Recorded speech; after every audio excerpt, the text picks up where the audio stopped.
আসসালামু আলাইকুম। এবার 2024 কোরবানি ঈদে বাংলাদেশের অধিকাংশ খামারিরা অনেক লসে গরু বিক্রি করে দিয়েছে। তারা এক বছর গরু লালন পালন করে কোরবানি ঈদে ন্যায্য মূল্য পায় নাই।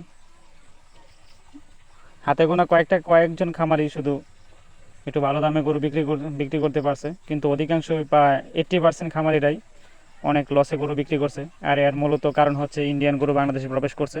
এবার বন্যার কারণে ইন্ডিয়ান গরু ব্যাপক হারে বাংলাদেশে প্রবেশ করছে, যে কারণে বাংলাদেশের গরুগুলো অনেক সস্তায় বিক্রি করতে হয়েছে।